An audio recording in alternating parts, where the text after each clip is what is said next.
சுயமரியாதை சுடரொளி நம்முடைய நினைவை விட்டு எப்போதும் நீங்காத ஒரு கொள்கை வாலிபன். வாழ்நாள் முழுவதும் வாழ்ந்த காலம் வெகு குறுகிய காலம். ஆனால் அந்த குறுகிய காலத்தில் ஒரு வரலாற்றையே சாதித்து காட்ட பெருமை சாக்ரட்டீஸ் என்ற அந்த மிகப்பெரிய அளவிற்கு வந்தது. ஒரு தனி சிறப்புள்ள ஒரு இளைஞன். அவர் சாதாரணமான சாக்ரட்டீஸ் அல்ல. அவருடைய பெற்றோர்கள், அவருடைய தாத்தா பாட்டி எல்லோரும் அவனுடைய கவிஞர் அவர்கள் சொன்னதைப் போல ஒரு சுயமரியாதை குடும்பம், பாரம்பரிய சுயமரியாதை குடும்பம். இன்றைக்கும் தமிழ்நாட்டில் தேடினால் 4வது அல்லது 5வது தலைமுறை என்ற பெருமைக்குரிய தொடர்ச்சியான ஒரு குடும்பம் என்று சொன்னால் காரைக்குடி ஐயா என்ஆர் சாமி பேராண்டாள். அந்த குடும்பத்தினுடைய ஒவ்வொரு வாரிசுகள் அந்த பண்ணையிலிருந்து உருவான மிகப்பெரிய விளைச்சல்கள். அப்படிப்பட்ட அவர் வெறும் சாக்ரட்டீஸ் அல்ல, பெரியார் சாக்ரட்டீஸ். பெரியார் சாக்ரட்டீஸ். சாக்ரட்டீஸை அவர் வாழ்ந்த காலத்தில் அவர் கொள்கைக்காக விஷம் கொடுத்து சாகடித்தார்கள். அவர் கொள்கைக்காக விஷத்தை அருந்தினார்கள். அவர்தான் மிகப்பெரிய மாற்றர். ஒரு சிறந்த வரலாற்று ஆய்வாளர், நம்முடைய பேராசிரியர், வரலாற்று பேராசிரியர். வரலாற்று பேராசிரியர்களுக்கெல்லாம் பேராசிரியர் என்ற பெருமை மிகுந்த ஒருவர் உடுமலைப்பேட்டையிலே தன்னுடைய ஓய்வு காலத்தை அமர்த்தி கொண்ட பேராசிரியர் சுப்பிரமணியம் அவர்கள்.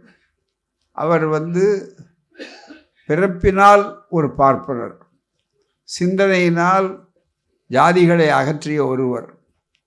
அப்படிப்பட்ட அவர் ஒரு முறை ஆழமாக பேசுவார். என்னுடைய கருத்துக்களை இந்த சமூகம் ஏற்றுக்கொள்வதற்கு தயாராக இருக்காது. ஆகவே உங்களைப் போல் எனக்கு துணிந்து மேடையிலே வெளிப்படையாக பேசுவதற்கு எனக்கு வாய்ப்பு கிடையாது. எனவே தான் எனக்கு பிடித்தமானதை பேசுகிறேன், எழுதுகிறேன். என்னை இந்த சமூகத்திலிருந்து, உலகத்திலிருந்து விலக்கி கொண்டிருக்கிறேன் என்று மணிக்கணக்காக என்னிடத்திலும், என்னுடைய வாழ்வினையர் அவரிடத்திலும், சொந்த பிள்ளைகளிடத்திலே கருத்துக்களை சொல்வதைப் போல சொல்லுவார். அவர் ஒரு முறை பேசி கொண்டிருக்கிற போது இந்த கேள்வியை கேட்டார் இடத்துல. உயிர் தியாகம் பண்ணார், பெரிய தியாகி என்றெல்லாம் நம்ம நாட்டில் பெரிய பெரிய தலைவர்களை சொல்கிறாங்களே, சாக்ரட்டீஸுக்கு இணையான தலைவர் யாராவது உண்டான்னு கேட்டார். சுடுறதுனால சிலர் செத்து போகிறாங்க, அவங்கள நான் குறைச்சி மதிப்பிடலை. ஆனால் அவர் தான் தன்னுடைய உடலையே தியாகம் பண்ணவர் இந்த நாட்டுக்காக அப்படின்னு சொன்னால் அதை நான் ஏற்றுக்கிற தயாராக இல்லை. யார்? அவருடைய கருத்து. இதை நான் வெளியில் போய் சொல்ல முடியாது. உங்களுக்கு நீங்கள் பெரியார் மாதிரி இருந்து பெரியார் சொல்லுவார். ஆனால் நாங்கள் இந்த கருத்தை உங்கள்கிட்ட தான் பேச முடியும் அறைக்குள்ள. அது எனக்கு அந்த வாய்ப்பு கிடையாது, துணிச்சல் கிடையாது. என்னன்னா, சாக்ரட்டீஸ் தனக்கு உயிர் போக போகுதுன்னு தெரிஞ்சே விஷத்தை குடித்தார். இன்னொருத்தன் எதிர்பாராமல் சுட்டு உயிர் போயிட்டுனா அவர் நாட்டுக்காக விட்டார் நான் சொல்கிறதுக்கு தயாராக இல்லை. இந்த கருத்து எத்தனை பேர் ஏற்பாங்கிறத பற்றி எனக்கு கவலை இல்லை என்று அவர் சொன்னார். ஆனால் அப்படித்தான் தன்னை கொள்கைக்காக வாழ்ந்த ஒரு சாக்ரட்டீஸ், உயிர் இழந்த ஒரு சாக்ரட்டீஸ். அதான் மார்டர் என்று சொல்லக்கூடிய அந்த ஆங்கில வார்த்தைக்கு தன்னுடைய உயிரை இயந்தவர், கொள்கைக்காக இயந்தவர். அப்படிப்பட்ட ஒருவர். ஆனால் அவங்க தாத்தா, அவங்க பெற்றோர்கள் தாத்தா, அவர் தான் பேர் வைப்பார், என்ஆர்எஸ் தான். பேர பிள்ளைகளுக்கெல்லாம் வித்தியாசமாக இருக்கும். அதுதான் இப்போ கவிஞர் அழகாக எடுத்து சொல்லிட்டார். அப்படிப்பட்ட அவரில் பெரியார் சாக்ரட்டீஸ். இந்த பெரியார் சாக்ரட்டீஸில் என்ன ஒரு பெரிய சிறப்பு அப்படின்னா, சாக்ரட்டீஸ் காலத்தில் விஷம் கொடுத்து அவரை கொல்ல முயன்று கொன்றார்கள். பெரியார் காலத்தில் அதை அவர்கள் செய்ய முடியவில்லை. இதுதான் பெரியார். பெரியார்கிட்ட எல்லாரும் போனாங்க, காந்தியார்கிட்ட கூட போனான். ஆனால் பெரியார்கிட்ட அந்த வேலையை காட்ட முடியாது. ஏன்? ஐயாவே இதுக்கு பதில் சொல்லியிருக்காரு. அதுதான் வேடிக்கை. நாம் சொல்ல வேண்டிய அவசியம், எல்லா பதில்களும் நமக்கு ஐயாட்ட இருக்குது. புரட்டி காட்ட வேண்டியதான் நம்ம வேலை. அதனால தான் இப்போ என்ன பண்ணுறான், புரட்டி செய்கிறாங்க. நாம் ஒருத்தருத்த புரட்டி காட்டுறோம், அவன் புரட்டி செஞ்சு இங்கே கொஞ்சம் அங்கே கொஞ்சம் வெட்டலாமா அதுலேன்னு பார்க்குறான். அதனால் இப்போ வெட்டி என்ன ஆகுது, விலாசம் தெரியாத முகவரி தெரியாமல் ஆயிட்டான். அதை நாம் காலையில் முன்னாடியே சொன்னோம், பைத்தியக்காரன் உடையிருக்கெல்லாம் நாங்கள் பதில் சொல்லிகிட்டு இருக்க மாட்டோம்னு. அது மாதிரி இருக்கக்கூடிய அளவிற்கு சாக்ரட்டீஸ் அதே மாதிரி ராமலிங்கடிகள் சொன்னார்னு அதில் இன்னொரு கருத்து இருக்குது, அப்படி பாடலைன்னு சொல்லுவாங்க. இப்படியே இருக்குது. அது இல்லை, அந்த வரிகள் என்னன்னா, கடைவிரித்தோம் கொள்வார் இல்லை கட்டிவிட்டோம். பெரியாருக்கு என்ன சிறப்புன்னா, கடை விரிச்சிட்டேன், கொள்ற வரையில் உங்களை விட மாட்டேன். அது தெருவில் சந்தில் பொந்தில் அச்சடிச்சு ஆரம்பிச்சிட்டேன். ஐயா பேப்பர் போகலையா, நீங்கள் நட்டத்தில் போகுதியா குடியரசு, நான் ஒருத்தனே எழுதி நானே படித்து திண்ணையில் உட்காந்துக்கிட்டாவது நான் படிப்பேன், அவ்வளோதான், தவிர அதுக்காக நிறுத்த மாட்டேன். இதுதான் பெரியார். எனவே இந்த ரெண்டும் சேர்ந்தா உயிர் தியாகமும் உண்டு, பெரியார் மாதிரி வெற்றி பெறக்கூடிய வாய்ப்பும் உண்டு. இந்த ரெண்டும் சேர்ந்த இளைஞன், அந்த பேர் எவ்வளோ முன்னோட்டமான ஒரு அற்புதமான ஒரு கருத்து. அப்படிப்பட்ட மறைந்தும் மறையாமல் அந்த இளைஞனுடைய நினைவு நாளை ஒட்டி அவர்களுடைய பெற்றோர்கள் மற்ற நண்பர்கள் ஒரு அறக்கட்டளை மாதிரி, ஒரு நினைவு அறக்கட்டளை, அதில் அவர் பேரில் சும்மா வெறும் அவரை பற்றி பேசுறது மட்டும் இல்லை, அன்றைக்கு ஒரு கொள்கை பூர்வமான ஒரு அறிவுபூர்வமான ஒரு கொள்கை பரப்புதல் நடக்கணும். இதை சொன்னாங்க. அப்போ படம் திறந்தோம், எல்லாம் செஞ்சோம். அது எப்படியோ நம்ம பல பணிகள் மத்தியில் அது கொஞ்சம் தவறி விட்டது. அதை நினைவூட்டினாங்க. இன்றைக்கி அந்த பணிகளை செய்யறதுக்கு பிராட்லா மாதிரி இருக்கிறாங்க, பிரின்ஸ் மாதிரி இருக்காங்க. நான்லாம் அந்த வருஷம் வருஷம் பாராட்டு விருதுகள் இதெல்லாம் கொடுக்குற ஏற்பாடு பண்ணால் நம்ம தோழர்கள் திடல் மாற்றி எனக்கு கிடைச்ச பெரிய வாய்ப்பு. சாதாரண தோழர்கள் சொல்கிறீங்க, கட்டுமானங்கள்லாம் இருந்ததுன்னு சொன்னார் தலைவர். கட்டுமானத்தை வேணால் நாங்கள் ஏற்பாடு பண்ண முடியும், ஆனால் இவ்வளவு கட்டுப்பாடாக நீங்கள் நடத்துகிறீங்க பாருங்கள். பெரியார் வாசகர் வட்டம் தொடர்ச்சியாக நடத்துகிறாங்க. வாரம் தவறாமல் வியாழக்கிழமை வர்றது இருக்காங்க. எல்லாம் வெற்றியழகன் மாதிரி வரிசையாக பார்த்தீங்கன்னா ஒவ்வொருத்தருக்கும் ஒரு முன்னிலை. எந்த ஒரு அமைப்பும் கட்டடம் கட்டினா எல்லோரும் வந்துட முடியுமா? நம்ம விட பெரிய பெரிய இயக்கங்கள்லாம் இருக்காங்க. இவ்வளவு முறையாக பாருங்கள். இதில் போடும்போது நிகழ்வு புதுமை தென்றல், அவங்க நிகழ்வு 1040. புயல் அடித்தாலும் பூகம்பம் வந்தாலும் தென்றல் புதுமையாக இருக்கும். இங்கே வந்தால் திடலில் வந்தால் அது 5 பேர் வர்றாங்களா 10 பேர் வர்றாங்களாங்கிற பற்றி நடக்கும். இந்த உறுதியை பொறுப்பே இருக்கிறாங்க பாருங்கள். ஐயா மாதிரி, அவங்க மாதிரி, தோழர்கள் மாதிரி, மீனாட்சி சுந்தரம் மாதிரி நம்ம கிடைச்சாங்க. கிடைத்தற்கரியவர்கள் கிடைக்கிறாங்க. நாங்கள் உருவாக்கத்தான் முடியும். கட்டடம் கட்டுற கொத்தனாருக்கு என்ன வேலை? கட்டி முடிச்சுட்டு அவர் போயிடுவார். ஆனால் அதுக்கு முன்னால் வசிக்கிறவங்களும் பயன்படுத்துகிறவங்களும் தான் மிக முக்கியம். ஒன்றை உருவாக்குவதை விட சிறப்பு அதை நுகர்வோர் என்பது மிக முக்கியம். பயனாளிகள் மிக முக்கியம். அந்த வகையில் மிக சிறப்பான வகையில் தொடர்ந்து 1040 நாள் நிகழ்ச்சியாக இந்த பெரியார் சாக்ரட்டீஸ் நினைவு அறக்கட்டளை. நான் இருக்கே சில இடங்களில் எனக்கு சில கருத்துக்கள் பேசணும்னு நினைப்பேன். அங்கே போனால் ஸ்டாண்டிங் ஆடியன்ஸ் இருப்பாங்க, வந்துடுவாங்க. அதனால் கவலையே இல்லை, நமக்கு பேசுகிறோம். அதோடு அது எடுத்து பரப்புகிறாங்க. அதனால் மிகப்பெரிய அளவுக்கு இருந்தால் அது மாதிரி பார்த்திங்கன்னா வியாழக்கிழமை போனால் வியாழக்கிழமை நாங்கள் சில பேர், நானும் கவிஞெல்லாம் போட்டு ஒரு கூட்டம் போடுங்கன்னோம். அன்றைக்கி அவங்க ஏற்பாடு வியாழக்கிழமை அன்றைக்கி ஏற்பாடு பண்ணியிருப்பாங்க. அதே மாதிரி ஐயா மீனாட்சி சுந்தரம் இவங்க குரூப் வந்து புதுமை தேட்டரில் ஏற்பாடு பண்ணியிருப்பாங்க. அப்புறம் உடனே நான் சொன்னேன், நல்லா போச்சு வசதியா, அது இன்கன்வீனியன்ட்டுன்னு சொல்லாதீங்க, கன்வீனியன்ட்டு தான் மாற்றிக்குவோம். அதான பகுத்தறிவாதி. எது நமக்கு பலகீனமோ அதை பலமாக மாற்றணும், எது நமக்கு குறையோ அதையெல்லாம் நிறைவாக்கணும். அதுதான் பகுத்தறிவினுடைய பயன். அந்த அடிப்படையில் இந்த தேதி வருது 12. சரி, இன்றைக்கி என்ன ஆகுதான், தொடர்ச்சியாக உங்களுக்கு நிகழ்ச்சி பார்க்கல. நேற்று நிகழ்ச்சி, முந்தா நாள் நிகழ்ச்சி. அப்புறம் மருத்துவர்கிட்ட போனேன். அவர் சாயந்தரம் சொல்கிறார், எனக்கு அழைப்பெல்லாம் வருதுங்க, நீங்கள் தான் டெய்லி பேசிகிட்டு இருக்கீங்களா, அப்புறம் தொண்டையை காட்டுங்க அப்படின்னாரு. பரவாயில்லைங்க, தொண்டை எப்படி போனாலும் தொண்டு சரியாக இருக்குதுல்ல, அது பார்த்துக்கணும், அவ்வளோதான். அதனால் இப்படி ஒரு வாய்ப்பு உங்களை பார்க்கும்போது மகிழ்ச்சியாக இருக்குது. தொடர்ந்து நடத்துகிறாங்க. ஐயாவுடைய கருத்துக்கள் இன்றைக்கி அகிலம் பூரா பரவி இருக்கு. ஒருபோதும் தோற்க முடியாத, தோற்கடிக்கப்பட முடியாத கொள்கை. ஒருவரை இயற்கை பறித்து கொண்டது. கோணல் புத்தினார் ஐயா, நல்ல வார்த்தை. இன்றைக்கி அது போன உடனே அது நின்று போகலை அந்த பணி. ஏன்னா முதல்ல கவிஞர் அவர்கள் இங்கே எடுத்து சொன்னார்கள், அதை அடுத்து சொல்கிறேன். அப்படிப்பட்ட இந்த அறக்கட்டளை சொற்பொழிவு முதல்ல இதை நான் தொடக்கி வைக்கணுங்கிறதுக்காக தான். இந்த தொடர்ச்சியாக சிக்கலாக இருந்தாலும் தொடங்கி வைக்கணும்.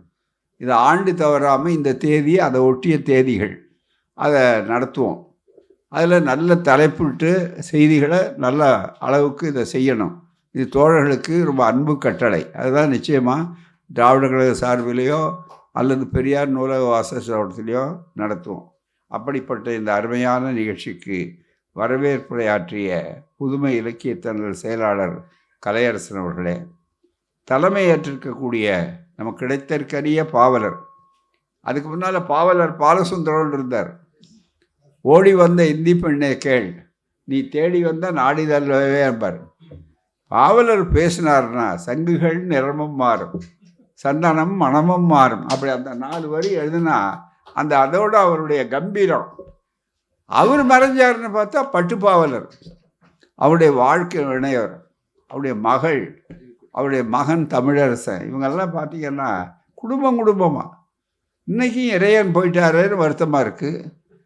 இன்றைக்கி அவருடைய குடும்பம் இருக்குது. திருமகள் வந்தாங்க, திருமகள் மறைஞ்சாங்க. இன்றைக்கி பிள்ளைகள் இருக்காங்க, இசை இருக்காங்க, மருமகள் இருக்குது. இன்றைக்கி பெரிய பொறுப்புகளை பார்க்குறாங்க. மிக முக்கியமாக ஒவ்வொருத்தரும் வந்துக்கிட்டே இருப்பாங்க பூரா. நான் எல்லாரையும் பார்த்து எத்தனை பொருளாளர் மாறி இருக்காங்க, எத்தனை பேர் அர்ஜுனிலேருந்து பார்த்துருக்க வரிசையா. என்ன எப்படியோ நான் தப்பிச்சிட்டு வர்றேன், அவ்வளோதான் தவிர பரவாயில்ல. நான் தப்பிச்சு வர்றேன்னா மருத்துவர்கள் உங்களால் நான் தப்பிச்சிட்டு வரேன். நான் சதா வேலை செஞ்சிகிட்டே இருக்கேன். அதனால் ஒரு பெரிய போராட்டம், அவ்வளோதான். அப்படிப்பட்ட ஒரு வாய்ப்பில் ரொம்ப 2வது நல்ல வாய்ப்பு. இந்த ரொம்ப சின்ன வயசில் இத்தனை வருஷம் கணக்கு சொன்னார். இன்றைக்கி என்ன சொன்னாங்கன்னா, இன்றைக்கி அதே மறந்து போய் நினைவில். நீங்கள் உணவு விட்ட உடனே தான் முதல்ல பூரா நல்ல வேலை அந்த மேஜரில் இது வேறு மேஜர், அது மேலே தான் தூக்கி விட்டாங்க பூரா. என்னுடைய ஆசிரியர் எழுதி கொடுத்து வரப்படுத்தி தான் நான் பேசினேன் பூராமல். கொஞ்ச நாள் அப்படி தான் பேச பயிற்சி கொடுத்தாரு பூராமல். அதுக்கப்புறம் ஜெயங்கொண்டம்னு ஒரு ஊர், இன்றைக்கி அதை சார்ந்தவர் ஆஸ்திரேலியாவில் இருக்கார். அந்த குடும்பத்தில் இருந்தாலும் வரவேற்றாங்க மிகப்பெரிய அளவுக்கு. அங்கே தான் என்ன பண்ணாங்க, என்னை சோதிக்கிற மாதிரி ஒருத்தர் வேணும்னு கேள்வி எழுதி கொடுத்துட்டார். கடைசியில் வரப்படுத்திக்கிட்டு போகிறவனுக்கு திடீர்னு கேள்விக்கு பதில் சொல்ல முடியுமா? அதனால் இவன் வந்து பேசுகிறது இயல்பாக பேசுகிறாரா, கொள்கையை தெரிஞ்சு பேசுகிறாரா அப்படிங்கிறத டெஸ்ட் பண்ணணுன்னு நம்ம ஆட்களோ வேறு ஆட்களோ எதிரி மாதிரி ஒரு கேள்வி, காங்கிரஸ்காரர்கள் கேள்வி கேட்பாங்க. அப்போல்லாம் கேள்வி கேட்டாங்க. எங்கள் ஆசிரியர் இருக்கார், கூட வருவார். எனக்கு 1.5 டிக்கெட்டு நான் அழைச்சிட்டு போகணுன்னா, 1 டிக்கெட் எனக்கு பாதுகாப்பு, முழு டிக்கெட்டு. எனக்கு வயசு அரை டிக்கெட்டு தான். அதனால் அதுக்குள்ள வயசு சில பேருக்கு சந்தேகம் வரும், ரயிலில் போகும்போது கூட வயசு என்ன அப்படின்னு. அரை டிக்கெட்னா அந்த வயசு தானா அப்படின்னு. அதனால் எனக்கு அந்த வாய்ப்புகள். உடனே ஆசிரியருக்கு ஒரு பெரிய அவர் வந்து என்னடா திடீர்னு கேள்வி எழுதி கொடுத்துட்டா இவன் என்ன பதில் சொல்ல போகிறான் அப்படின்னு நினச்சா இருப்பாங்க. அப்புறம் வந்து பாராட்டு சொன்னார். இயல்பாக வந்து ஐயாவோட பல கூட்டங்கள் 14 கேள்வி கேட்டாங்க. பதில் சொன்னேன். முதல் பாராட்டு எனக்கு எங்கள் ஆசிரியர் தான் கொடுத்து, பரவாயில்ல இப்போ தான் நீ சொல்கிற, இனிமேல் நான் எழுதி கொடுக்க மாட்டேன், நீயே தான் பேசுகிறோம் அப்படின்னு. அது மாதிரி ஒரு பெரிய வாய்ப்பு நம்ம தோழர்கள் இன்றைக்கி. அது அடுத்த செட்டு. அதே மாதிரி ஒவ்வொருத்தரும் சிவராஜன் பெரிய அளவுக்கு, ஐயா ஆசான், இந்த திடல்லேருந்து வந்திருக்கிறவங்கள நினச்சா சாதாரண இல்லை. ஆனால் இவ்வளவும் மாறி மாறி மாறி கவிஞர் வந்து வேலையில் இருந்த காலத்திலேருந்து அவர் அதை விட்டுட்டு இப்போல்லாம் பார்த்திங்கன்னா ரொம்ப எளிய முறை மாதிரி ஆக்கிட்டாங்க எல்லாமே. இந்த மலர் வந்த பாடு படாது இருக்கும். அதுலெல்லாம் பெரும்பகுதி எங்களுடைய சுமையை சுமந்தவர்கள் ஐயா நம்முடைய தோழர் பெரியார் சாக்ரட்டிஸ் மாதிரி. பாரதிதாசன் விழா என்னப்பா ஏற்பாடு பண்ணியாச்சான்னு கேட்பேன். அதெல்லாம் பண்ணிட்டாங்க. ஒரு லிஸ்ட்டை கொடுப்பாரு, இதில் யார் யார் வரணும்னு சொல்லுங்கள், நான் பார்த்துக்கிறேன் அப்படின்னு. உடனே அவர்கள் நேரடியாக அணுகுவார். அழகாக சொன்னார் நம்முடைய கவிஞர் அவர்கள். அப்படிப்பட்ட இந்த விழாவில் முன்னிலை ஏற்றிருக்கக்கூடிய புலவர் வெற்றியழகன், அதே மாதிரி தோழர் கோ பிச்சை வள்ளிநாயகம், தங்க தனலட்சுமி,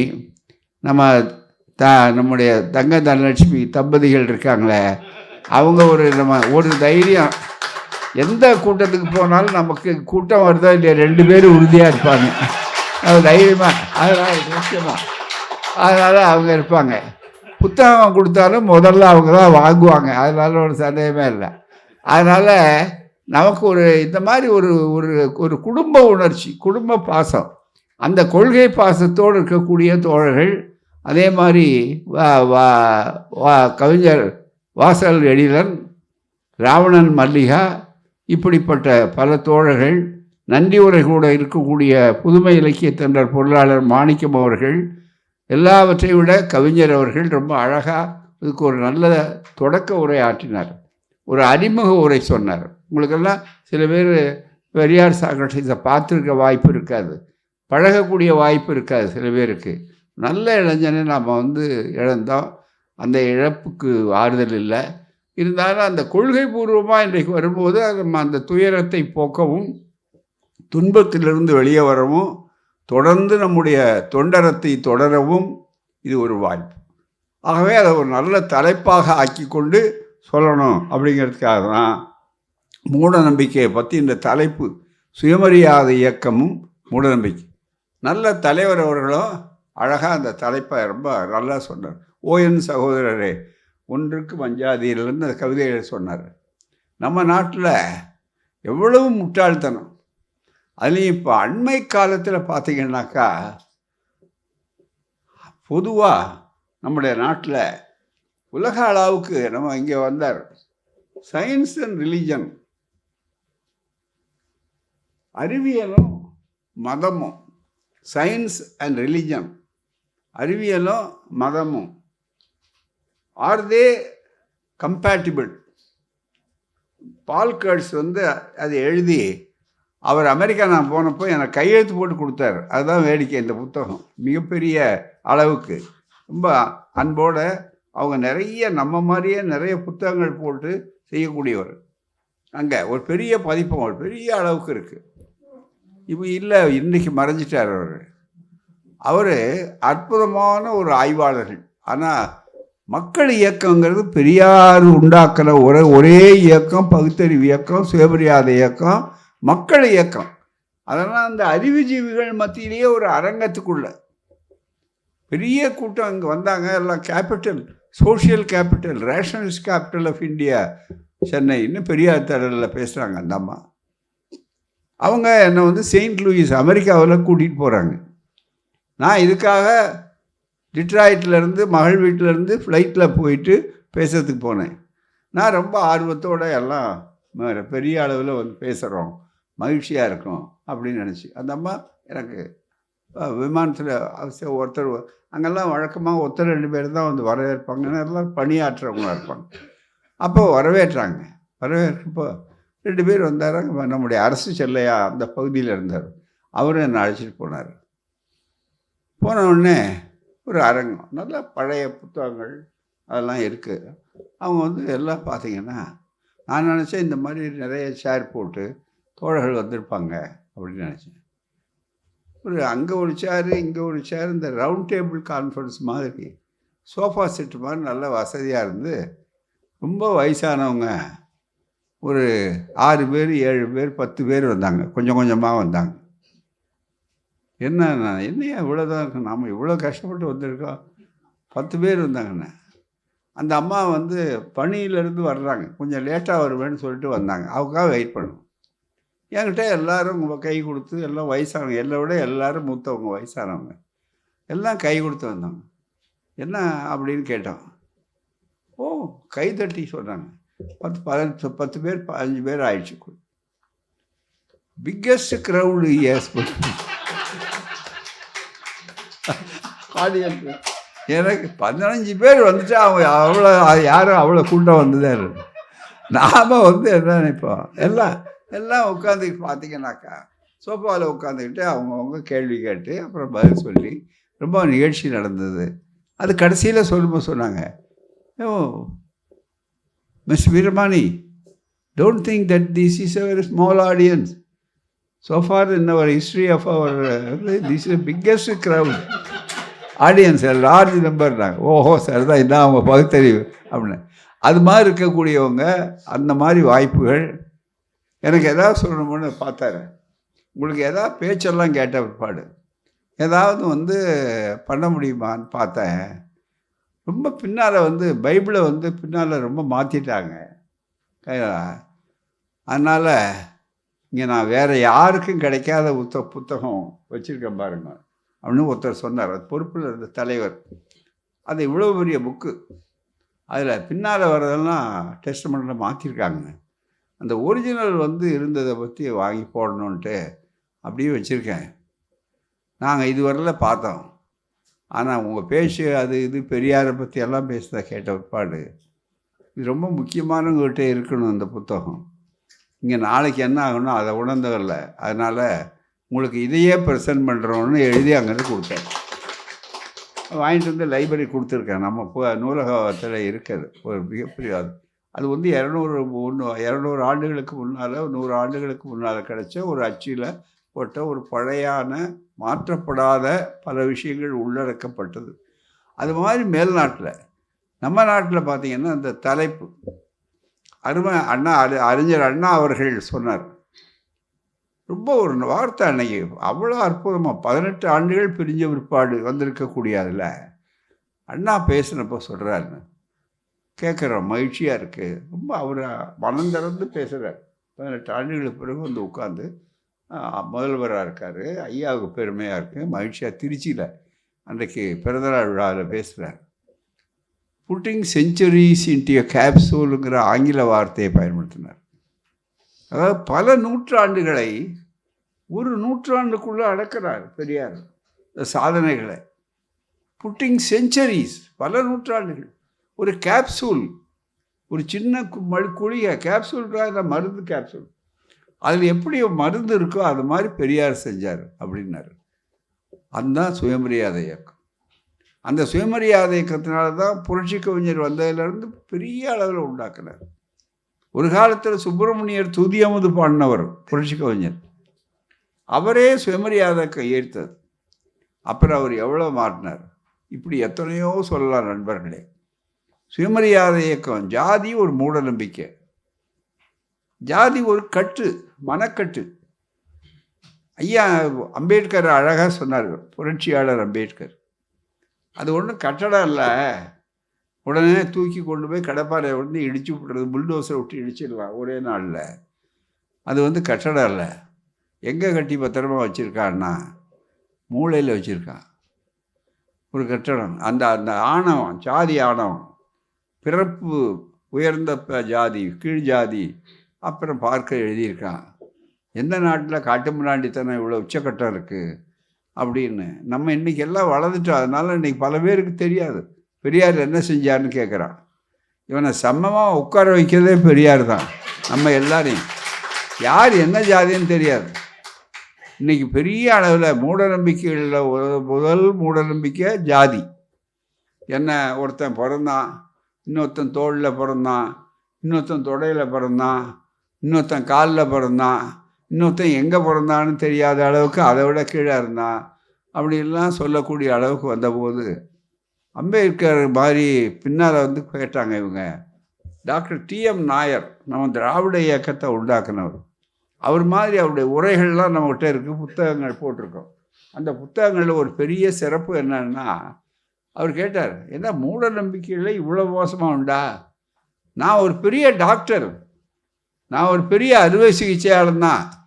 அவர் இத்தனைக்கும் அவர் ஸ்பெஷாலிஸ்ட் வந்து இஎன்டி டாக்டர் அவர். அதனால அவர் அழகாக சொன்னார், நானும் எவ்வளவோ பிரசவங்களை ஹாஸ்பிட்டலில் பார்த்துருக்கேன், இந்த மாதிரி தலையில் பிறக்கிறது தோளில் பிறக்கிறது இந்த மாதிரி ஒரு பிரசவம் பார்த்ததே இல்லையே. இது மாதிரி எங்கே குழந்தை பிறந்ததுன்னு எழுதி வச்சுருக்கான்னாரு. மிக முக்கியமாக அடுத்த கேள்வி, நம்ம ஆட்கள் மேலே மேலே மேலே போனாங்க. என்ன சரி, கலைஞர் கேட்டார், எல்லாம் பெரியார் பாடம். அப்படி வந்தவொடனே கலைஞர் கேட்டார், சரி தோளில் பிறந்தான் தொடையில் பிறந்தான் காலில் பிறந்தான்னா உடம்புல தானே பிறந்திருக்கான், அவன் கடவுள் தானே, அப்போ எங்கே பிறந்தாலும் அதுக்கு வந்து அது முக்கியம்னார். அனைத்து சாதியினரும் அர்ச்சகராகி எல்லா ஊர்களுக்கும் பயணம் பண்ணிட்டு வர்றார் ஐயா அந்த கொள்கைக்காக. திருநெல்வேலியில் பேசுகிறார், மதுரையில் பேசினா எல்லாம் வரிசையாக போகிறாமே. அப்போ ஐயா பேசும்போது சொன்னார், கடவுளை பற்றி சொல்லும்போது, உன் பாதார வந்தத்தை பாதார விந்தத்தை என் தலை வைத்து சிரஞ்சீவியோடு நான் போடுறேன்னு என்ன பண்ணுறான், கடவுள் நிற்கிறார் உருவத்தில். அங்கே போய் இவன் காலில் தானே தலையை குனிக்கிறான். இப்போ கூட காலில் விழுறான்ல, காலில் தானே விழுறான். இப்போ தலையை விட ரொம்ப முக்கியமானது கால் தானே. ஏட்டா எங்கால் அப்படியும் காலில் பிறந்தானே வச்சுக்க, அவனை மதிக்கணுமா இல்லையா? காலில் பிறந்தவனுக்கு தானே முன்னுரிமை வரணும். தலையில் பிறந்த யாரும் தலையை போய் கட்டி பிடிக்கிறது இல்லையா? இவன் மரியாதை காட்டுறது காலை தானே. இந்த கருத்து பெரியார் தவிர யாருமே சொன்னதே கிடையாது. ஆச்சரியமான, நாங்கள்லாம் ஒரே சிரிப்பு. எனக்கு புலவரெலாம் எழுதிட்டு இருக்கும் போதே போட்டேன். ஐயாட்ட ரொம்ப வேடிக்கையா உடனே ஐயா அதை கவனிச்சிருக்காரு. திரும்பி வரும்போது வேனில் பேசிக்கிட்டு வர்றான். அது கேட்டார், என்ன நடுவில் நான் பேசிக்கிட்டு இருக்கும்போது 2 பேரும் சிரிச்சுக்கிட்டு இருந்தீங்க. ஐயாவுக்கு அது ஒரு ரொம்ப சிரிச்சுக்கிட்டு இருந்தீங்க. கேட்கும்போதே மறுபடியும் ஒரு சிரிப்பு வந்துச்சு. இந்த மறுபடியும் சிரிக்கிறீங்கன்னாரு. ஏன் நான் தப்பாக ஏதாவது பேசிட்டேன்னா அப்படி இல்லையா, இதுவரையில் நாங்கள் கேட்டதே இல்லை, நீங்கள் தான் ஃபஸ்ட்டு டைம் கேட்குறேன். நான் எத்தனையோ முறை நீங்கள் பேசியிருக்கீங்க. அது என்னன்னு, உன் பாதார விந்தங்களில் சொல்கிறாரு, உன் பாதார விந்தங்களில் தானே தலையை கொண்டு எப்படிங்கிற கடவுள்கிட்ட. அதே மாதிரி இங்கே காலில் யாரை பிடிச்சாலும் இப்போ ஒரு புது வியாதி நம்ம ஊரில், கொஞ்சம் அசந்து கேட்டுக்கிட்டு இருக்கான், பரிந்துரைக்கு வர்றாரு, அங்கே வர்றாங்க உடனே டப்புன்னு காலை பிடிச்சிடுறான். ரொம்ப காலம் ஜாக்கிரதையாக பார்த்துக்க வேண்டியிருக்கு. தலையை பார்க்கறதுக்கு ஆபத்து இல்லை. அது மாதிரி இருக்கு. அவ்வளவு பெரிய மூடத்தனத்தை உண்டாக்குற நேரத்தில் காலில் பிறந்தா என்னையா, கடவுள் கால் தானே அது, நம்மால் இல்லையே, அப்புறம் ஏன் அதை கீழானதுன்னு நினைக்கிற அப்படின்னு சொல்லிட்டு ஐயா சொன்ன பதில்கள். ஒரு ஆதி திராவிட தோழர் பஞ்சம கூட்டத்தில் எழுதி கேட்டார். ரொம்ப நாளைக்கு முன்னால் பல கூட்டங்களை சொல்லியிருக்கேன், உங்களை பாதி பேருக்கு தெரியும். என்ன, தலையில் பிறந்தார் அவன் உயர்றது பிராமண ஜாதி, தோளில் பிறந்தா சத்திரியன், தொடையில் பிறந்தா வைசியன், காலில் பிறந்தா சூத்திரன். அப்போ நாங்கள் பஞ்சமன் 5வது ஜாதி, நாங்கள் எங்கே பிறந்தோன்னு கேட்குறாரு. காலேஜுக்கு போயிட்டு இருந்த மாணவர் எழுதி கேட்டார், எங்களுக்கு இடம் அலாட்மெண்ட் இல்லையே, எங்கே பிறந்தாருன்னு. ஐயா அதை பார்த்துட்டு ஸ்பான்டேனியஸாக அடிப்பார், கம்ப்யூட்டர் மாதிரி. அவன் தாண்டா உங்கள் அப்பாவுக்கு அம்மாவுக்கு பிறக்க வேண்டிய இடத்துல பிறந்தீங்க, பிறக்க வேண்டிய இடத்துல போங்க, அவன் தான் ஒழுங்காக பிறந்தவன். எவ்வளோ அழகாக சொன்னார் பாருங்க. மக்கள் அன்னைக்கு கேட்டார், 10 தடவை கேட்டோம், அவங்க கை தட்டுறாங்க, மகிழ்ச்சியாக இருக்காங்க. ஐயோ எங்களை இப்படி சொல்லிட்டாங்களேன்னு நினைக்கிறேன். ஆனால் ஐயா சொல்லிவிட்டு நீங்கள் நினைக்கிறீங்க, கைதட்டுறீங்க. ஆனால் எனக்கு எவ்வளோ வேதனையாக இருக்குது தெரியுமா, மனுஷனை வந்து இவ்வளோ கேவலப்படுத்துகிறானே, எங்களெல்லாம் ஒதுக்கிறானே அப்படின்னு. ஆகவே முதல் மூட நம்பிக்கை சுயமரியாதை இயக்கத்தை கையை வச்சது ஜாதி, தீண்டாமை, நெருங்காமை. அதை பேசலை. இன்னும் சில பேர் என்ன சொல்கிறாங்க, ஐயாவை இந்த இயக்கத்தை கொஞ்சம் பின்னால் தள்ளுறதுக்கு இதுக்கு செஞ்ச சிறப்புகளை ஒத்துக்கொள்ளக்கூடாது. இந்த இயக்கத்துக்கு முக்கியத்துவம் வரக்கூடாது, முன்னுரிமை வரக்கூடாது. அதுக்கு என்னங்க பெரியார் சொன்னார்? அதுக்கு முதல்ல வள்ளலார் சொல்லியிருக்காருங்க, அதுக்கு முதல்ல பாரதியார் பாடியிருக்காருங்க, அதுக்கு முதல்ல திருவள்ளுவரே பாடியிருக்காருங்க. பெரியார் அப்புறம் தானே சொன்னார். பெரியாருக்கு என்ன சிறப்புன்னு அவனால் அதை செரிமானம் செய்ய முடியல. கொஞ்சம் அப்படி நட் லூஸ் தியரின்னு சொல்கிறது, மெதுவாக ஒரு நட்டை கழட்டி விடுவான். எல்லாம் சரிதாங்க ஆனால் அப்படின்னோடனே நம்மால் கழண்டுருவான். அதுதான் மிக முக்கியம். அப்படின்னு அதில் என்னன்னா எல்லாரும் சொன்ன ஒரே கேள்வி, ஒரே பதில் தான். காலத்தால் முன்னால் சொல்லியிருப்பாங்க இதே சுயமரியாதை.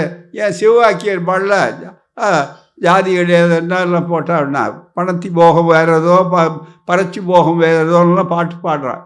சிவவாக்கியர் பாட்டு சித்தர்கள் பாடலே ஒருத்தர் இருக்குது. அதெல்லாம் முக்கியம் இல்லை. சித்தர் பாடிட்டாருன்னா பாடிட்டு போயிட்டாரு. கவிதை எழுதிட்டாரு பாரதியார். அவர் கவிதையிலேயே ஒரு தடவை ஜாதி ஒழிப்பை சொல்லுவார். 1000 உண்டுக்கு ஜாதி அந்நியர் புகழ நீதின்னு கேட்டார். பெரியார் அடுத்த வார்த்தை கேட்டார், ஏண்டா 1000 ஜாதியை வச்சுக்கிட்டு அப்புறம் அந்நியர் புகாமல் வேறு என்னையா பண்ணுவான் அப்படின்னு கேட்டார் போராமை. அதனால் ஐயா அப்படி ஒரு பகுத்தறிவு அடிப்படையில் பேசக்கூடியவர். அதனால் இந்த ஜாதின்னு ஆகவே பட்டதர் சொல்கிறான். அவர் முன்னாடி காலத்தால் பல பேர் பாடியிருக்கலாம், எழுதியிருக்கலாம், பேசியிருக்கலாம், அதனால் மறுக்கலை. பெரியார் தான் முதல்ல சொன்னார் உலகத்தில்னு நாங்கள் சொல்ல வரல. என்ன அவங்களுக்கும் மற்றவர்களுக்கும் பெரியார் சாதனை ஏன் பாராட்டுறோன்னு சொன்னால் இதுதான் பதில். இளைய தலைமுறை நல்லா தெரிஞ்சுக்கணும். என்ன பதில்னு சொன்னால் தெளிவா சொல்லிட்டு போயிட்டாங்க, எழுதிட்டு போயிட்டாங்க. ஆனால் அதுக்காக களங்கண்டு போராடி அந்த போராட்டத்துடைய வெற்றியை சமத்துவமாக இந்த சமுதாயத்துக்கு அமைத்து பெரிய வெற்றி கண்ட ஒரே தலைவர் வரலாற்றில் எதிர்த்து அடித்தவர் தந்தை பெரியார். ஒரே இயக்கம் சுயமரியாதை இயக்கம், அதுதான் சிறப்பு. முதல் யார் செஞ்சிருக்காங்க? பிறப்புக்கும் எல்லா உயிருக்கும் சிறப்புவா வள்ளுவர் சொல்லிட்டார் 2000க்கு முன்னால். புத்தர் அதுக்கு முன்னால் சொல்லிட்டாரு ஜாதி கிடையாது அதெல்லாம் கிடையாது சொல்லியிருக்கார். ரைட்டு. புத்தர் எங்கே இருந்தது? அதே ஆரியம் பௌத்தத்தை சீனாவில் இருக்குது, உலகத்தில் இருக்குது, பெரிய மதமாக கூட இருக்குது, மார்க்கமாக இருக்குது. இருக்கிற மதம் என்னாச்சுன்னா இவன் அவனை விட மோசமாக உழுந்து கூப்பிடுறான். சிரிக்கிற புத்தர், தூங்குகிற புத்தர், பெண் புத்தர், ஆண் புத்தர், எல்லா புத்தர்னு வச்சு அங்கேயே வச்சு வசூல் பண்ணுறான் மிகப்பெரிய அளவுக்கு. பெரியார் ஒருத்தர் தான் கருத்து சுதந்திரம், அறிவு சுதந்திரம் தந்த தலைவர். அறிவுக்கு சுதந்திரத்தை கொடுத்தார். வேதம் நம்பு, இல்லைன்னா உனக்கு நரகம், கேள்வி கேட்காத. அதுதான் மனு தர்மத்திலேயே கடைசி ஸ்லோகம் ஒன்று இருக்குது. ரொம்ப பேர் பார்த்துருக்க மாட்டாங்க. இதை கேட்குறவன் சாதாரண தண்டனைக்குரியவன், இதை சந்தேகப்படக்கூடாது. அறிவுனால், தர்க்க அறிவுனால் இந்த நூலை ஆராயக்கூடாது. அவன் நரகத்துக்கு போவான், அவனுக்கு தண்டனை. அவன் பிரம்மஹத்தி தோஷத்துக்கு ஆளாகும். இப்படியெல்லாம் எழுதுறாங்க. உன் அறிவு நான் சொல்கிறதையும் கேட்காத. இந்த சுதந்திரம் யாருக்கு எந்த தலைவர் கொடுத்தாரு? அது மட்டும் இல்லை, இன்றைக்கி என்ன புரட்சியாளர் பெரியார், பெரிய சமுதாயத்துக்கு மாற்றினவங்கன்னு இன்றைக்கி நீங்கள் எல்லாம் பாராட்டுறீங்க. இன்னும் 200 வருஷம் கழிச்ச பிற்பாடு என்ன ஆகும்? ராமசாமின்னு ஒரு பிற்போக்குவாதி இருந்தான் அப்படின்னு இன்னொருத்தன் சொன்னால் நான் அதை வரவேற்பேன். ஏன்னா கருத்துக்கள் வளரணும். நாளைக்கு என்ன வளரும்? என் கருத்து அப்போ சின்ன கோடாயிடும், என் கருத்து சாதாரண கருத்தாக இருக்கும். அவ்வளோ வளர்ச்சி போயிடுவாங்க. மனிதன் சுதந்திரமாக சிந்திச்சா, விலங்கு உடைச்ச ஒரு மனிதனாக இருந்தால் அந்த அளவுக்கு போவாங்க. இதுதான் பெரியாருடைய சிந்தனை. இது மாதிரி எத்தனையோ சொல்லலாம். நீங்கள் வச்சுருக்கிற அந்த டைம் ஃப்ரேமுக்குள்ளே நான் முடிக்கணும். அது மிகப்பெரிய அளவுக்கு அப்படிப்பட்ட ஒரு சூழல். அதுக்கு அடுத்தது பாருங்கள், இந்த 100 வருஷத்தில் ஐயா எவ்வளோ எதிர்ப்பு, எவ்வளோ கஷ்டம். இன்றைக்கி முதல் வெற்றி என்னென்னா, மூட நம்பிக்கைக்கும் அறிவியலுக்கும் சொல்லும்போது இங்கே அழகாக சயின்ஸ் அண்ட் ரிலிஜன் உலக அளவுக்கு எடுத்துக்கிட்டு இருக்கோம். அதாவது நேர் எதிரான தத்துவம் எது? அறிவியல், மதம். அறிவியல் சிந்தனை செய்வது, அறிவியல் சோதனை இருக்கா, முயற்சி பண்ணாங்களா அப்படின்னு பார்க்கறது அறிவியல். இதுதான் முடிந்த முடிவு அப்படின்னு முற்றுப்புள்ளி போடாததுக்கு பேர் தான் அறிவியல். மதம் அப்படி இல்லை, நம்பு, கேள்வி கேட்கக்கூடாது, நம்பு, இதுதான் மதம். அறிவியலுக்கு நேர் எதிரான ஒரு தத்துவம் வருது. அதனால தான் இப்போ கூட நம்ம சொன்னோம்னா இன்னைக்கு இந்த அரசாங்கம், இன்னைக்கு ஆர்எஸ்எஸ், இன்னைக்கு பிஜேபி, இவங்கெல்லாம் செய்கிற வேலை என்ன? வேதிக் கலாச்சாரம், வேத கலாச்சாரம். வேத கலாச்சாரம்னு என்ன? நம்பணும், மேலே இருந்து வந்தது, கேள்வி கேட்காத, உன் அறிவு கேட்கணும். அறிவியல்னா கேள்வி கேள், இதுதான் முடிந்த முடிவுன்னு சொல்லாத. அறிவியல் மனப்பான்மை. பெரியார் எந்த அளவுக்கு வெற்றி பெற்றார்னா, அவருடைய காலத்தில் இல்லைன்னாலும் அவருக்கு பிறகு அரசியல் சட்டம் திருத்தப்படுகிறது. அதுவும் எந்த காலத்தில் திருத்தப்படுகிறது? நாங்கள்லாம் மிசா குடும்பத்தில் உள்ள இருந்த காலத்தில் வெளியே தெரியாது திருத்தம். எவ்வளவு மிசாவினால் மோசமான விளைவுகள்லாம் வந்திருந்தாலும் ஒரே ஒரு நல்ல விளைவு, அது என்னன்னா இந்த 51A 51A அதில் ஃபண்டமெண்டல் டியூட்டிஸ்ன்னு ஒன்று சேர்க்குறாங்க, அடிப்படை கடமைகள். அந்த அடிப்படை கடமைகள் தான் நம்ம எல்லா கூட்டத்தையும் சொல்கிறோம். நேற்று கூட பார்த்திங்கன்னாக்கா அதுதான் தீர்மானம். நம்ம இதிலேயே கூட அரசாங்கம், நம்ம திராவிட மாடல் முதலமைச்சர் அவர்கள் போட்டு வாங்குவாங்கன்னு வாங்கிட்டார். அன்றைக்கி எல்லா பல்கலைக்கழகத்தில் பகுத்தறிவு படித்தான் இங்கே பேசணும். இங்கே வேறு ஏதாவது பேசினா அவங்க இந்த பல்கலைக்கழகத்தை படிப்பில் இடம் கிடையாது. அழுத்தம் திருத்தமாக சொன்னாங்க. அதான் இதில் பேசினா ஓட்டு போயிருமே, அது போல ஒன்றும் போகாது. என்னுடைய சாதனைக்கு தான் ஓட்டு போடுறானே தவிர என் கருத்துக்களை, என் கொள்கை, இந்த கொள்கையினால்தான் நான் என்னால் சாதிக்க முடிஞ்சது. சுயமரியாதை. ஆண் பெண் குழந்தைகள் படிக்கணும், படிக்காதே சொல்கிறது தான் மனு தர்மம், அதை மதம். படி படி படி சொல்கிறது தான் அறிவியல், படிப்பு. அந்த மாதிரி ஒரு கருத்து வந்த நேரத்தில் மிகப்பெரிய அளவுக்கு வந்தது. ஆனால் இன்னைக்கு மதம் தோல்வி அடைஞ்சிருச்சு, மிகப்பெரிய அளவுக்கு, மிகப்பெரிய அளவுக்கு. ஒரு காலத்தில் இதை மற்ற மதத்துக்கான நாணயமாக இருக்கேன். போப்பாண்டவர்கள் கூட என்ன பண்ணாங்க, ஒரு காலத்தில் கலிலேயாவெல்லாம் போட்டு உயிரெடுத்தாங்க. கோப்பர்னிக்கஸ் தப்பிச்சுட்டு போயிட்டாரு. அவங்க பிறகு பார்த்தீங்கன்னா நாங்கள் அது மாதிரி செஞ்சது தப்பு, அதுக்கு மன்னிப்பு கேட்டுக்கிறோம் அப்படின்னு மன்னிப்பு கேட்டாங்க. அதான் பெருந்தன்மை, கூறாமை. ஆனால் இன்ன வரை அதை பற்றி கவலைப்படல. மறுபடியும் மறுபடியும் தங்களுடைய ஆதாரம், தங்களுடைய செயல்பாடு அப்படின்னு இருக்கக்கூடிய அளவிற்கு முழுக்க முழுக்க அவர்கள் அப்படி நடந்து கொள்கிறார்கள், மிக முக்கியமாக. ஆனால் இப்போ முதல் வெற்றி சுயமரியாதை. சுயமரியாதைக்கான அறிவியல் இயக்கம்னு அர்த்தம். இந்த அறிவியலுக்கும் சுயமரியாதைக்கும் வேறு வித்தியாசம் இல்லை. அது ஒவ்வொரு பேரில் இருக்கலாம். பகுத்தறிவு, சுயமரியாதை, அதுதான் அறிவியல். கேள்விகள், நம்பாதே, முடிந்த முடிவுன்னு எடுக்காதே, நாளைக்கு இதை விட பெருசு வரலாம், அப்போ சின்னதாக போயிடும் அப்படின்னு. தேசபக்தி தேசபக்தின்னு எல்லாரையும் மிரட்டிட்டு இருக்காங்களே. இப்போ தேசம் சின்னதாகி உலக அளவுக்கு வந்திருக்கு. அதை என்னைக்கு சொன்னவர்? உலக பண்பாட்டு புரட்சி கவிஞர். உலகம், மானமும் அறிவும் மனிதருக்கு அழகு, உலகளாவிய அளவுக்கு சுயமரியாதை, பேசு சுயமரியாதை, உலக அமைப்போம். உலக பார்வை. உனக்கு குறுகிய பார்வைங்கிறா நம்ம பார்த்து. யாருக்கு குறுகிய பார்வை? உலகத்தையே அடைந்தவன். ஒரே ஒரு கருத்து, புரட்சி கவிஞர் சுயமரியாதை இயக்கத்தினால எவ்வளோ பெரிய வாய்ப்பு வந்ததுங்கிறதுக்கு அடையாளம் ஒன்றே ஒன்று சொல்கிறேன். உலகப்பண்பாட்டுன்னு வெளியிருக்காரு. அந்த உலகப்பண்பாட்டில் ஓடப்போ உலகப்பண்ண குற்றவாளிக்கு உள்ள வச்சு நின்று பேசி, ஒரு உலகம் பூரா நீ இப்படி தப்பான கணக்கு போட்டிய அப்படின்னு குற்றவாளியை கொண்டு வச்ச உடனே உடப்பா ஒப்பப்பா அப்பப்பா அப்பான்னு வரிசையாக எழுதிட்டு இருப்பார். அதில் அப்படி வரும்போது ஓடப்பராயிருக்கும் ஏழையப்பர், கடைசியாக முடிக்கும்போது ஓடப்பராயிருக்கும் ஏழையப்பர், இதை எப்படி மாற்றுறது?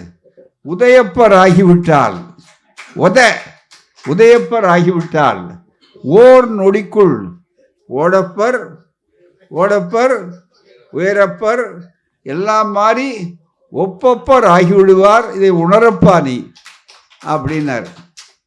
ஆனால் போக போக அறிவு உலகம். அந்த காலத்தில் புரட்சிக்காரர் உதச்சாவது நிறுத்துறா, இல்லைன்னா பொறுத்துக்குவன் எப்படி இருப்பான், அவன் அவதியாச்சே. பூனை கூட பார்த்தீங்கன்னா ஒரு ரூமில் போட்டு அடிச்சுக்கிட்டே இருந்தீங்கன்னா புரண்டுதான் இல்லையா? மனுஷன் அதை விட வெற்றிகரமானவன் தானே. என்ன அதுக்கும் தவிர்க்க முடியலன்னா எல்லாரும் வருவான். அந்த உதயப்பருங்கிறது வன்முறையை ஆதரிக்கிறாருன்னு அர்த்தம் இல்லை. ஆனால் அதை கூட இப்போ என்ன பண்ணிட்டாங்க, இது ஸ்டாலின் யுகம், இது பெரியாருக்கு பிறகு வந்த இயக்கம். ஐயா காலத்திலேயே அந்த உணர்வு வந்தாச்சு, அண்ணா காலத்திலேயே வந்தாச்சு. உடனே அங்கே சொன்னாங்க, அதில் ஒரு சின்ன திருத்தத்தை பண்ணிட்டாங்க இப்போ. அதனால தான் நம்ம பாசிசத்தை நோக்கி ஒழிச்சிட்டு ஜனநாயகத்தை உருவாக்கணும்னு சொல்கிறோம். என்னன்னா, ஓடப்பர் ஆகியிருக்கும் ஏழையப்பர் ஓட்டப்பர் ஆகிவிட்டால் ஓர் நொடிக்குள் ஓடப்போய் உயரப்பர் எல்லாம் மாறி அந்த உதயப்பரை எடுத்துவிட்டு ஓட்டப்பர் 21 வயசு ஒழுங்காக போய் ஓட்டு போடு, அவ்வளோதான். தவிர அப்புறம் எல்லாருக்கும் சமமாக போட்டு அந்த ஆட்சியை மாற்றணும். இப்போ ஏன் கவலைப்படுறான், ஏன் இந்த ஆட்சி வீழணுங்கிறான், ஏன் போய் எதிரிகள் விலையவன் பலகீனமாக தன்னை விற்றுக்கிற ஆளெல்லாம் ஒன்று சேர்க்குறான், வைத்தியக்காரர்லேருந்து எல்லாரும் வரமாட்டான்னு எழுதுறான். இன்னும் சில பேர் எப்படியோ தப்பித்தவரி 8% எப்போ வாங்கிவிட்டா, அந்த 8% எல்லா 8 திசையிலையும் இவருக்கு இன்னும் புகழ் இருக்கிற மாதிரி நினைக்கிறான். 8 திசையில் 4 பேர் கூட கடைசியாக மிஞ்ச மாட்டான், 4% கூட வராது. இனிமேல் அது ஓட்டப்பர், அதுதான் அந்த உதயப்பர் போய் ஓட்டப்பர் காலம் இது. எனவே சுயமரியாதை இயக்கம் அது. அதனால தான் ஒரு துளி வன்முறை இல்லாமல், ஒரு அளவுக்கு ஒரு வன்முறை இல்லாமல், ஒரு துளி ரத்தம் சிந்தாமல் இந்த மூட நம்பிக்கையை மாற்றிருக்கு. ஒரு சின்ன உதாரணம், நம்ம ஜாதி வெற்றி பண்ணணும், நம்ம ஜாதி தான் ஆளணும், நம்ம ஜாதி இருக்கு, ஜாதி கிடைக்கு உச்சக்கட்டத்தில் பேசுகிற ஜாதி கட்சி தலைவர்கள். இது ஒரு சங்க காலம், ஜாதி சங்க காலம், இது ஒரு புது சங்க காலம். அதனால் இந்த ஜாதி சங்க காலத்தில் இருக்க தலைவர்கள் பேசினா பெரியாருடைய வெற்றி என்னன்னா சொன்னார், கவிஞர் சொன்னார். செங்கல்பட்டு நாமெல்லாம் பிறக்காத காலத்தில் 29 முதல் மாகாண மாநாடு, அந்த மாகாண மாநாட்டில் ஜாதி வச்சுக்கிட்டு சொல்கிறப்போ ரொம்ப அழகாக கடைசியாக ஈவே ராமசாமி நாயகன், சவுந்தரபாண்டியன் நாடாராக்கிய நான், இனிமேல் சவுந்தரபாண்டியன் தான், நாடார் கிடையாது. ராமச்சந்திரன் சேர்வை இல்லை, நான் ராமச்சந்திரனா, அவர் ராமச்சந்திரன். இனிமே ராமசாமி நாயக்கர் கிடையாது, என்ன யாரும் அப்படி அடையக்கூடாது, ஈவே ராமசாமின்னு கூப்பிடுங்க. உடனே நாகம்மையார் கூப்பிடுறாங்க, தோழர் ஈவே ராமசாமி அவர்களே. நாகம்மையார் அடுத்த கூடுதல் பேசுகிறாங்க. எங்கேயாவது உண்டாயா கிராமத்தில் இன்னமும் ஓட்டுக்கு கணக்கெடுக்க போனால், ஏம்மா எல்லார் பேரும் சொல்லிட்டீங்க, உங்கள் வீட்டுக்காரர் பேர் என்ன, அது இப்போ கொஞ்சம் வெளியே வர்றாங்க, கதவு ஜன்னலுக்கு அந்தாண்டா இருந்து மூடிக்கிட்டு இதுன்னா இல்லைங்க, ஏப்பா தம்பி பையன் இல்லையா கூப்பிடு, உங்கள் அப்பா பேரை சொல்லு, இந்த அம்மா சொல்லாது.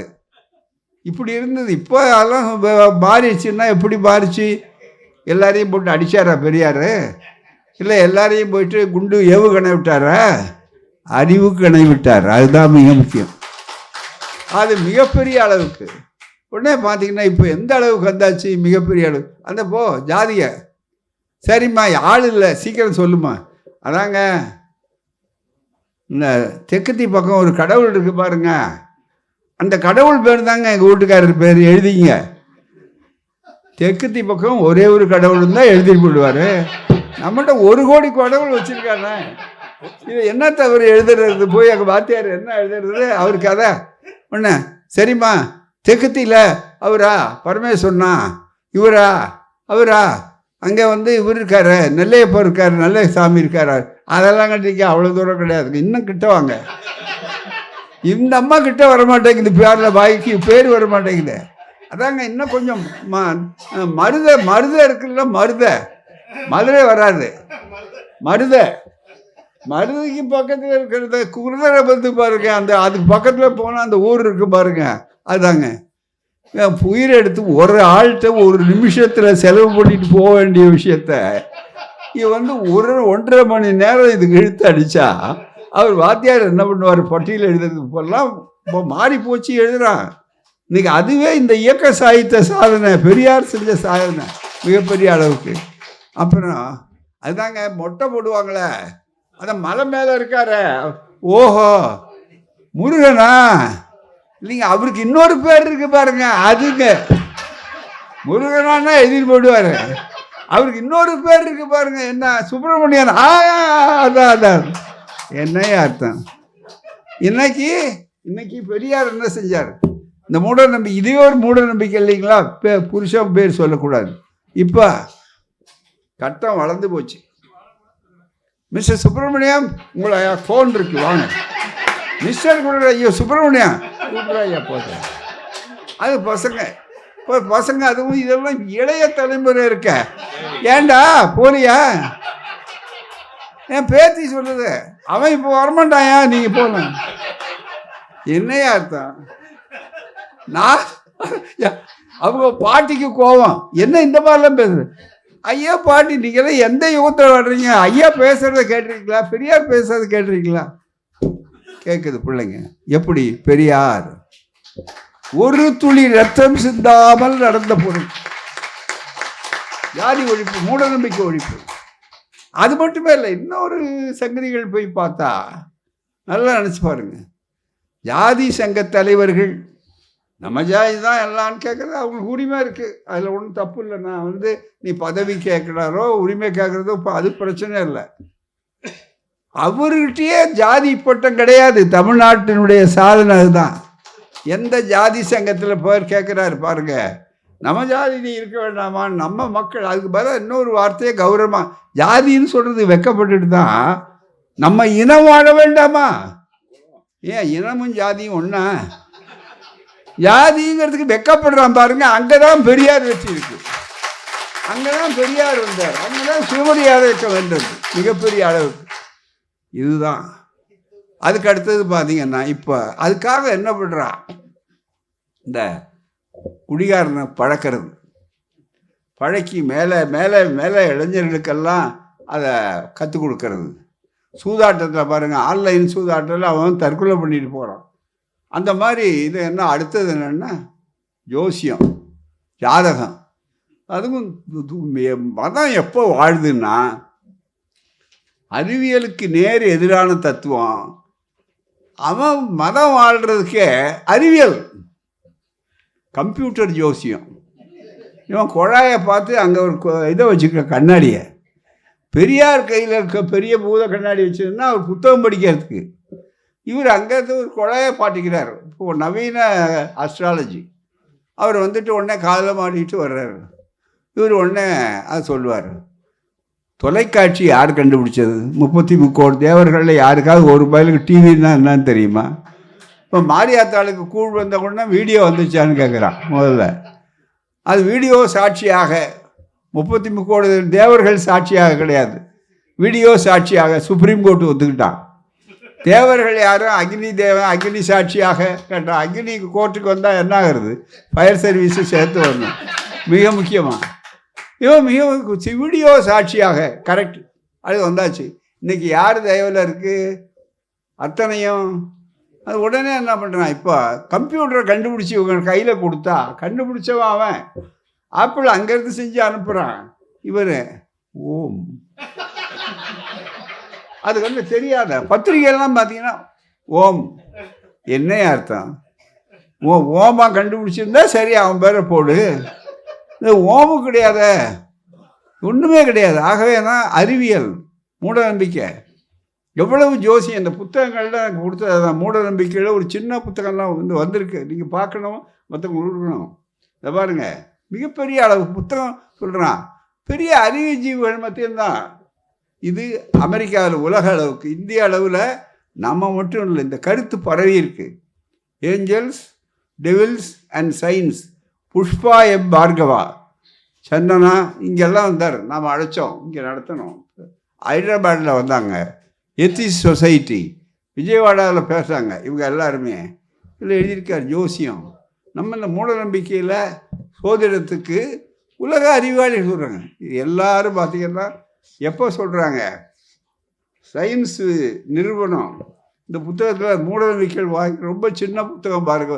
ஏன்னா பெருசு எழுதுனாங்க, வாங்குவாங்க, அதை படிக்கிறதில்ல. அப்புறம் படிக்கலான்னா படிக்க மாட்டாங்க. இது நீங்கள் வாங்கின புத்தகம் போகும்போதே பாதி பஸ்ஸில் போனீங்கன்னா கூட பாதி முடிச்சிடலாம். அது மாதிரி 24 பக்கம்னா இதில் ஒரு பெரிய செய்தி பாருங்கள். அதாவது மிகப்பெரிய அளவுக்கு 19 அறிஞர்கள், நோபல் பரிசு பெற்றவர்கள், இவங்க எல்லாரும் சேர்ந்து மிகப்பெரிய அளவில் மூட நம்பிக்கை, விஞ்ஞானங்கிறது எப்படி மிகப்பெரிய அளவுக்கு விஞ்ஞானம் இல்லை, அதுக்கு பதிலாக அது போலித்தனமான அப்படின்னு எழுதி மிகப்பெரிய அளவு கொண்டு போனதை இன்னைக்கு எழுதி 140 பேர் கையெழுத்து போட்டிருக்காங்க. ஆனால் நம்மால் என்ன பண்ணுறான், புதுசாக வாஸ்து சாஸ்திரம், வாஸ்து ஸ்பெஷலிஸ்ட்டு, இவர் என்னவோ போய் கண்டுபிடிச்ச மாதிரி பிஇயில் கிடையாது. அதை உடனே கொஞ்சம் ஏமாத்தினா என்ன பண்ணால் பாடத்தில் வச்சுக்கிட்டாங்க. வாஸ்து அப்படின்னா பெரிய அளவில் தபால்கார் உயிரை விட்டார், அவருக்காகவே சுட்டு கொண்டாங்க. அவர் புத்தகத்தில் அழகாக எழுதியிருக்காரு மிகப்பெரிய அளவுக்கு. ஒன்றும் வேண்டாம், சோதிடர் இப்பவும் பார்த்தீங்கன்னா உங்கள் பலன் என்ன புதுசு புதுசாக கண்டுபிடிக்கிறாங்க. சனி பலன், வார பலன், தினப்பலன், வார பலன், சனி பெயர்ச்சி, சனி பெயர் தான், குரு பெயர்ச்சி, ஒன்று ஒன்றா கண்டுபிடிக்கிறான் புதுசு புதுசாக. அதுவும் பார்த்தீங்கன்னா மாதம் தவறாமல் கொஞ்சம் நிமிர்ந்து எந்திரிச்சான்னா நம்ம பிரச்சாரம் பண்ணி அவனை மறுபடியும் ஊற்றுறான். நம்மால் என்ன பண்ணுவான், ஓவராக குடித்தவங்கள்ட்ட போய் நம்ம என்ன பண்ண முடியும்? அவன் ஏன்டா வேட்டியை அவுத்துக்கிட்டு வேட்டி இல்லாமல் இருக்கியான்னு கேட்டா, உங்ககிட்ட தான் வேட்டி இல்லை, எனக்கு சரியாக இருக்குங்கிறான் வேட்டி கட்டினவனை பார்த்து. இவன் 4 பேர் சொல்லணுன்னா வேட்டி கட்டினவனுக்கே சந்தேகம் வந்துச்சு, நம்மகிட்ட கட்டிக்கிறது வேட்டி தானான்னு மிகப்பெரிய அளவுக்கு. ஆக இந்த மாதிரி ஒரு முட்டாள்தனத்தையும் மூடத்தனத்தை வைக்கும்போது 1000 பெரியார்கள் தேவைன்னு அவளே சொல்லக்கூடிய அளவுக்கு வந்தாச்சு. ரொம்ப அழகா சொன்னவர்கள். நாம் எந்த அளவுக்கு வெற்றி பெற்றோம், சினிமாவில் அவர் மறைஞ்சிட்டாரு, சொன்னார், சின்ன கலைவாணர்னு அவரை பாராட்டினோம் மிகப்பெரிய அளவுக்கு. இவ்வளோ பெரிய டயர் வாங்கி இவ்வளோ பெரிய காரை வாங்கி அவன் பூட்டி கொடுத்தா எலுமிச்சம்பழத்தை கொண்டு வைக்கிறேன். எலுமிச்சம் என்ன பிரேக் இன்ஸ்பெக்டர் அவர், எலுமிச்சம்பழம் பெரிய மெக்கானிக்கலாக போகிறாமல் கொண்டு போய் அதை வச்சான் எலுமிச்சத்தை தண்ணா. ஏன்னா எலுமிச்சம்பழத்தை அறுத்து உன் தலையிலையாவது தடவிக்கிட்டா கொஞ்சம் புத்தியாவது வெயிலுக்காவது கொஞ்சம் நல்லா இருக்கும். இப்படி ஒரு மோசம். எனவே சூட நம்பி பொழுது முடிய நீங்கள் டிவியை திறந்தீங்கன்னா முதல் இது ராசி பலன் தான், முதல் இது மாத பலன், முதல் இது இதெல்லாம் ஒவ்வொரு மாதத்துக்கும் ஒரு திருவிழா. ஏன்னா அதை விட கொடுமை எவ்வளோ முட்டாள்தனம் பாருங்க. ஓரளவுக்கு நம்மகிட்ட தான் குறைச்சல், நாம் இவ்வளோ மோசம்னு நாம் நினைக்கிறோம். ஆனால் இந்தியா பூரா பார்த்திங்கன்னா எந்த அளவுக்கு வந்தால் இந்த கோவிட் வந்தது பாருங்கள், வடநாட்டு கடவுளுக்கு ரொம்ப குளிர் ஜுரம் வந்துடுதுன்னு போர்வை போத்துறோம். போர்வை போற்றி வச்சு நம்ம விடுதலையில் தான் எடுத்து படம் போட்டு பேசுகிறோம் பூரா. சோதிடம் பாருங்கள், இந்த நாள் பலன் உடனே கேட்குறதுக்கு ரெடியாக இருக்காருங்க. நீங்கள் உடனே கேட்குறான், அவர் உடனே சொல்லுவார். இன்னொருத்தர் சோதிடர் சொன்னார், உங்களுக்கெல்லாம் தெரியும், ஒரு பெரிய பிரபல நடிகர். அவர் அந்த நடிகர் அரசியல் கட்சி ஆரம்பிக்க போகிறாரு, ஆரம்பிச்சே தீருவார், அவருக்கு வரமாட்டார். அவர் வாசப்படி வரைக்கும் வெளியே வந்துட்டார். அப்புறம் யோசனை பண்ணார், இல்லை சரியாக வராது அப்படின்னு அவர் பேக் பண்ணிட்டார். தொழிலையே விட்டுறேன்னாரு. அவர் தான் இப்போ ஜோசியம் சொல்லிகிட்டு இருக்காரு.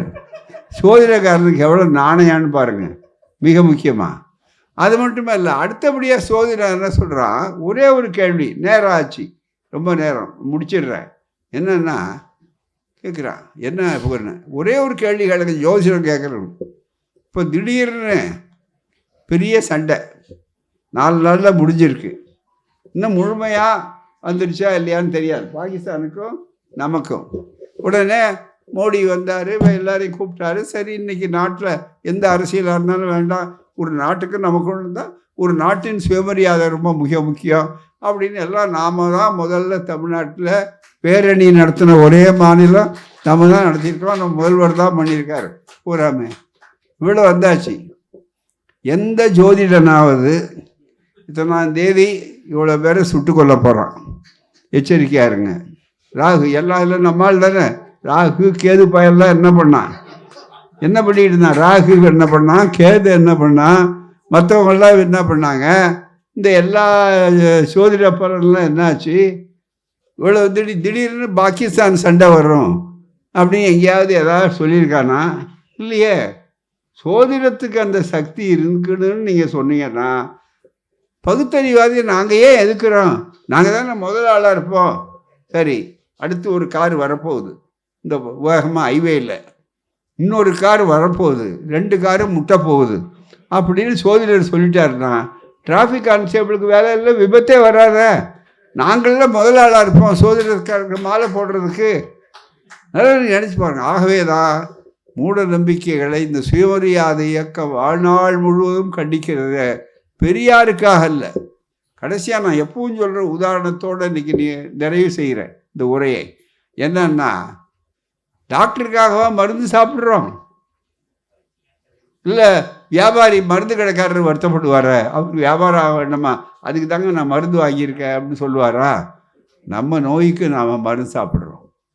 மருந்து கூட எதை பண்ணு வாங்கி பார்க்கணும். நீங்கள் வாங்கின உடனே மருந்து டாக்டர் எழுதி கொடுக்குறாரு, மருந்தை வாங்குகிறோம். வாங்கின உடனே கண்ணை மூடிக்கிட்டு நம்ம உடனே இது பண்ணிடுறோமா? இல்லை. எப்பா டாக்டர் எழுதி கொடுத்த மருந்து தானா பார்த்தியா? இல்லை பார்த்துட்டேங்க, அதே நேம் தான், அதே பேர் தான், அதை ஒன்று சரி அது உள்ள அதை கொண்டு வாக்கிட்ட எக்ஸ்பைரி டேட்டு, மருந்துக்கு காலாவதியாக தேதி என்ன? திடீர்னு சந்தர்ப்பத்தோடு அவசரத்தில் காலாவதியான மருந்து வித்துடுறான் நம்மாள். காலாவதியான மருந்துனால பயன்படாது. ஒரு சாதாரணமாக 3 நாளைக்கு இருக்கிறது சளிக்கு, 10 நாள் இருக்கிற சளிக்கு மருந்து காலாவதியாகி விட்டதா இல்லையான்னு கண்டுபிடிக்க வேண்டிய மனிதன் தன் வாழ்நாள் முழுவதும் வாழ்க்கை அமைத்து கொள்ளும்போது அறிவோடு யோசிக்க வேண்டாமா? காலஞ்சென்ற மருந்து, காலஞ்சென்ற நபர்கள், காலஞ்சென்ற கருத்துக்களுக்கு தேவை வைத்து கொண்டு, இதுதான் ரொம்ப காலமாக நம்ம ரிஷிகள் சொன்னது, இதுதான் நம்ம முனிவர்கள் சொன்னது, இதுதான் நம்ம வேதம் சொன்னதுன்னா என்ன அர்த்தம்? அறிவு வளருமா? எனவே தான் அறிவுக்கு எல்லை கோடு கட்டாதே என்று சொன்னவர் தந்தை பெரியார். பகுத்தறிவு சுயமரியாதைக்காக தான் சொல்லிட்டு, எனவே தான் மானமும் அறிவும் மனிதருக்கு அழகு என்று சொன்னார். அப்படிப்பட்ட மனிதர்களாக நாம் உருவாவோம். சாக்ரட்டிஸ் போன்றவர்கள், பெரியார் சாக்ரட்டிஸ் போன்ற இளைஞர்கள் அந்த பணியிலிருந்து நாம் பறிக்கப்பட்டார் என்றாலும் பல ஆயிரக்கணக்கானவர்கள் உருவாகிறார்கள். இந்த இயக்கம் உருவாக்கி காட்டும் என்பதை நேற்றும் முன்தினமும் நாம் பார்த்திருக்கிறோம். எனவே அவர்கள் வளர வேண்டும், இயக்கம் வளர வேண்டும். உங்கள் குழந்தைகளுக்கு பெரியார் பிஞ்சை வாங்கி கொடுங்கள், சந்தா கட்டுங்கள், அவர்களை அறிவூட்டுங்கள். குழந்தைகளாக இருக்கும்போதே பண்ணுங்கள். திராவிட இயக்க ஏடுகளை, குறிப்பாக விடுதலை, பகுத்தறிவு, உண்மை, இவைகளை வாங்கி படிக்க வையுங்கள். இது போன்ற நூல்களை நிறைய வாங்கி மற்றவர்கள் பரப்புங்கள்.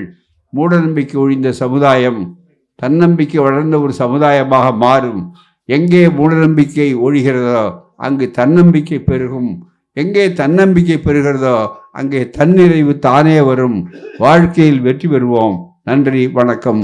வாழ்க பெரியார். வருக சாக்ரட்டிஸ் உருவாக்க விரும்பிய ஒரு புதிய சமுதாயம். நன்றி, வணக்கம்.